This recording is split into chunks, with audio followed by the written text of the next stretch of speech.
Hai, siapa yang kesal dengan plastik karena dianggap tidak ramah lingkungan? Boleh-boleh saja, tetapi tahu nggak kalau jaket pelindung diri yang saya gunakan ini adalah terbuat dari plastik daur ulang buatan Anna Avanti. Masker yang saya gunakan juga terbuat dari plastik daur ulang buatan Riza Novianti. Artinya apa?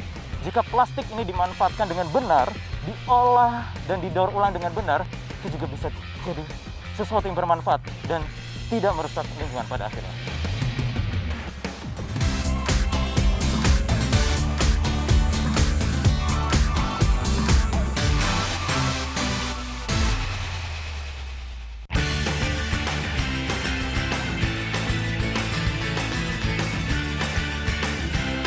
Benda atau barang-barang yang saya pegang ini sempat mengubah peradaban umat manusia, kira-kira hampir 100 tahun lalu. Ini semua terbuat dari plastik. Ya, kantong ini jelas terbuat dari plastik.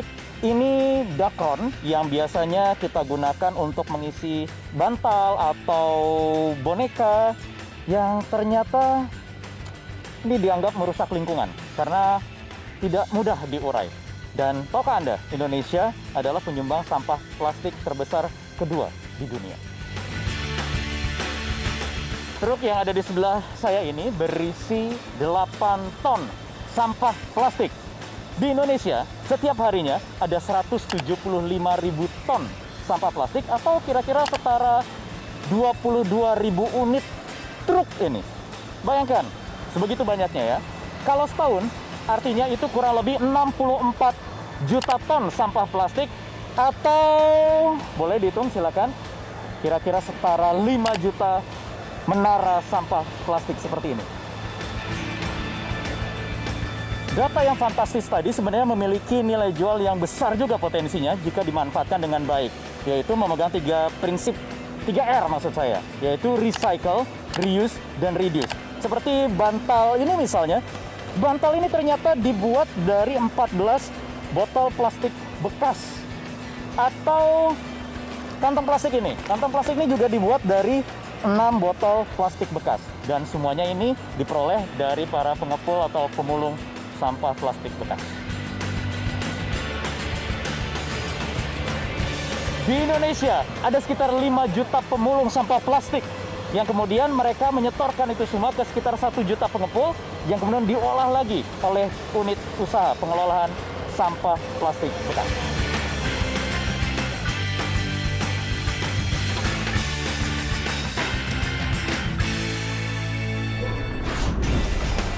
Oke, saya akan mengajak Anda pemirsa untuk berbincang dengan salah satu pengelola di pabrik tempat pengolahan plastik bekas ini. Sudah ada Bu Christine Halim.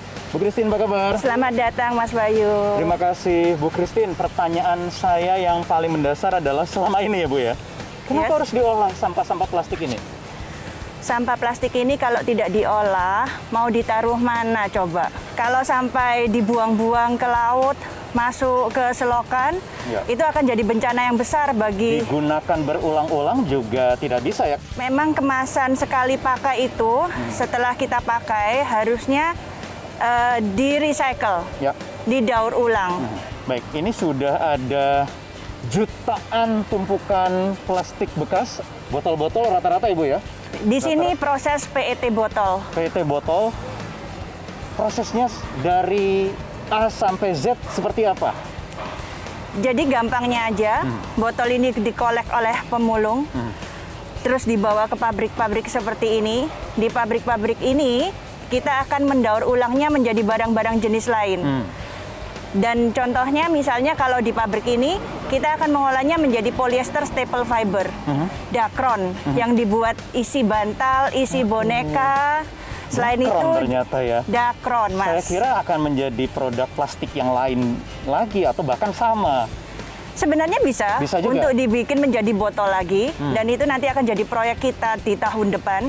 Jadi kita akan bikin botol ini untuk lebih bisa dipakai menjadi botol-botol, bahan baku botol, dan bisa untuk digunakan untuk food contact. Oke, berapa lama proses dari mulai material-material bahan-bahan plastik bekas ini datang sampai jadi? Nah, itulah keajaiban dari recycle. Kalau masyarakat berpandangan bahwa plastik itu nanti bisa dimusnahkan atau bisa terdegrade dalam waktu beratus-ratus tahun. Ya. Tetapi di dalam industri seperti ini, sekejap mata satu hari barang datang kita produksi dan menjadi barang produk lain dan menambah nilai ekonomis. Jadi tidak usah tunggu beratus-ratus tahun. Hanya satu hari selesai. Satu hari selesai. Dan materialnya, bahan-bahannya harus sama atau bagaimana? Material plastik tidak boleh dicampur-campur dengan material lainnya. Itu akan jadi bencana. Kalau di sini mengolah PET, Mas akan lihat di sini bahannya PET semua. Bu Christine dan teman-teman pengelola daur ulang plastik bekas, ini kan sudah punya tanggung jawab yang benar ya, di jalur yang benar. Tetapi bagaimana menyadarkan pemirsa di rumah konsumen dalam menggunakan atau memanfaatkan plastik-plastik bekas ini? Atau paling tidak, ketika habis menggunakan harus diapakan sampahnya? Pada saat kita selesai menggunakan barang-barang tersebut dan mau dibuat menjadi sampah, itu sebaiknya kita pilah. Ya. Dan pemilahan yang baik dan benar itu sekarang kita sebut dengan green collection, di mana memilah plastik sendiri, barang-barang yang berbahaya sendiri, dan sampah organik sendiri. Itu akan sangat mempermudah kerja perusahaan daur ulang seperti ini, Mas. Karena biaya sortir adalah biaya yang tertinggi yang harus ditanggung oleh perusahaan daur ulang. Tetapi sayangnya kita masih belum terbiasa ya, Bu. Sebenarnya masyarakat udah banyak yang sadar dan memilah. Tetapi yang mereka keluhkan kepada saya, Bu, tetapi setelah kita memilah ternyata di truknya itu dicampur menjadi satu sama lagi. juga bohong gitu kan. Betul, dan akhirnya menjadi satu kesia-siaan belaka. Iya, oke. Penggunaan plastik sudah jamak diterapkan sejak abad ke-19. Awalnya, plastik dibuat untuk menggantikan kertas yang dinilai merusak lingkungan. Plastik lazim kita pakai karena sifatnya ringan, mudah diproses, kemudian gampang dimodifikasi menjadi berbagai bentuk. Bahan dasarnya berupa campuran zat kimiawi bernama polimer. Polimer ini disusun dari banyak monomer yang bisa didapat dari beraneka ragam sumber. Salah satunya berasal dari minyak bumi. Industri plastik hanya mengonsumsi 4% dari produksi minyak dunia, sehingga plastik yang bisa digunakan berulang kali dikenal ramah lingkungan. Dalam perkembangannya, plastik bahkan digunakan untuk rangka kendaraan, hingga mengurangi berat dan menghemat bahan bakar. Contohnya dua jenis pesawat ini. Pesawat Airbus A380 misalnya, besar sekali ini, ternyata 22% terdiri dari plastik. Sementara lebih dari 50% pesawat Boeing 787 juga berbahan plastik. Selain menghemat bahan bakar, biaya perawatan pesawat berbahan plastik pun lebih hemat 30%.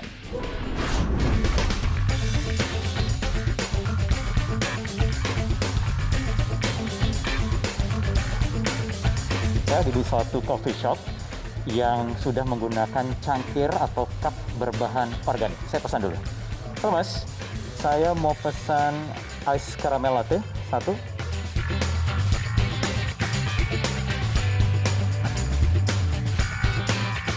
Terima kasih. Ini yang tadi saya bilang, kalau coffee shop ini sudah menggunakan cup yang bermaterial organik. Jadi ini bukan plastik, ini terbuat dari serat tanaman. Sekilas seperti plastik ya. Yang satu lagi ini juga sebenarnya bukan plastik. Walaupun sekilas lagi-lagi plastik banget. Tapi ternyata ini 100% terbuat dari serat tanaman juga.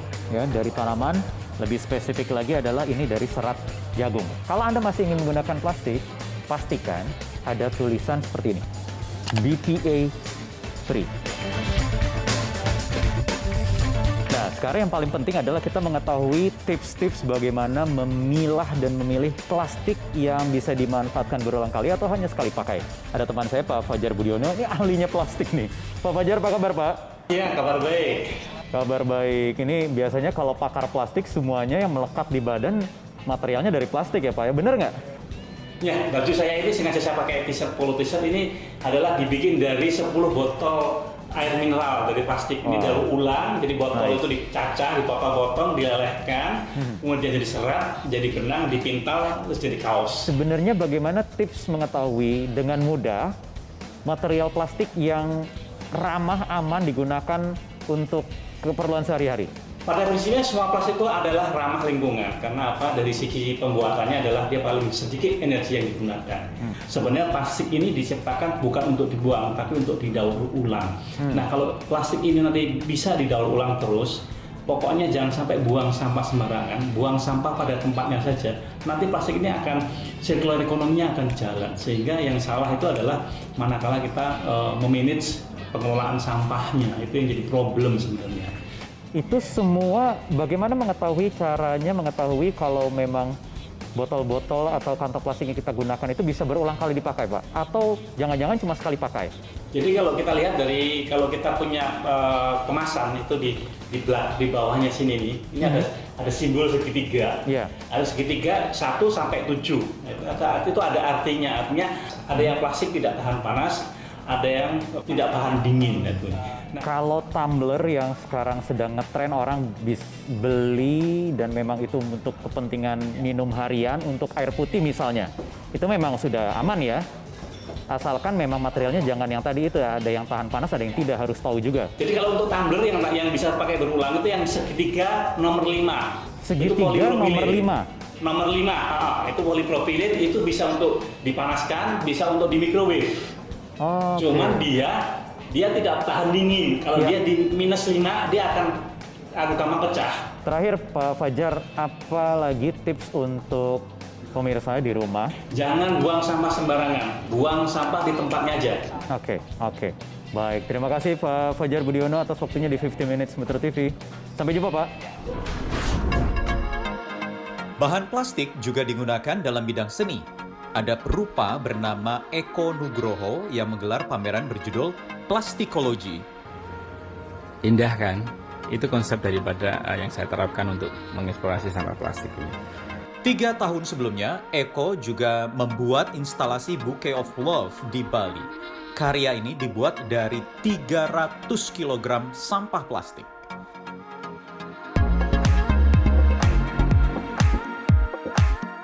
Selain seni rupa, plastik juga berguna di bidang fashion. Desainer asal Sulawesi Selatan, Riza Novianti, membuat baju dari kain daur ulang sampah plastik yang digabungkan dengan kain tenun tradisional. Konsep pakaian ramah lingkungan ini kemudian ditampilkan di Indonesia Fashion Week 2019. Dalam pertemuan World Economic Forum di Davos tahun 2019 kemarin, pemerintah Indonesia berkomitmen untuk bisa mengurangi 70% sampah plastik di lautan. Tak hanya itu, bahkan di tahun 2040 ditargetkan Indonesia benar-benar terbebas dari sampah plastik. Bagaimana caranya? Apakah perlu langkah-langkah yang radikal? Saya akan tanyakan kepada Menko Maritiman dan juga Investasi Luhut Binsar Panjaitan. Halo Pak Luhut, jadi langkah radikal apa yang akan dilakukan oleh pemerintah? Targetnya sempit Pak. Jadi penanganan masalah plastik ini kan masalah serius, ini masalah global juga. Tadinya kita mau lakukan kegiatan yang masif untuk ini. Tapi tertundalah karena COVID-19 ini kan. Tapi sekarang COVID-19 sudah mulai baik. Kita dorong lagi betul-betul cepat ini masalah daur ulang ini. Sebenarnya disiplin kita terhadap sampah, pembuangan sampah. Kita mana sekarang pemisahan sampah plastik, sampah biasa, botol itu aja masih belum disiplin. Pembuangan sampah lagi masih di pantai kita masih lihat pembuangan banyak. Akhirnya kalau kita lihat sekarang laut kita itu sangat jorok walaupun tidak seluruhnya dari kita karena laut itu kan wave-nya atau current-nya itu arusnya itu mengalir. Kita adalah negara kepulauan terbesar di dunia. Jadi itu penyebabnya. Nah, sekarang di samping tadi waste to energy, kita bikin juga ada program tadi daur ulang tadi yang disebutkan tadi plastiknya begitu. Karena industri plastik tidak boleh juga mati. Jadi sebenarnya kuncinya ada di kita ya Pak ya, sebagai pengguna plastik ya? Ya itu kembali masalah masih rendah. Dua-dua disiplinnya itu tadi, disiplin rakyatnya sendiri juga kita perlu tingkatkan sama aja dengan COVID-19 ini. Kita juga kan harus pada protokol kesehatan. Baik, terima kasih Pak Luhut Binsar Panjaitan atas waktunya di 50 Minutes Metro TV. Terima kasih. Murah, ringan, dan mudah didaur ulang dan dimanfaatkan kembali. Plastik menjadi pilihan yang tepat, bisa kita manfaatkan untuk kebutuhan sehari-hari tanpa merusak lingkungan. Asalkan kita membuangnya dengan benar. Saya Wahyu Wiho, kita berjumpa di 50 Minutes berikutnya. Metro TV, knowledge to elevate. Nah, jangan lupa untuk subscribe YouTube channel Metro TV News dan juga nyalakan notifikasinya.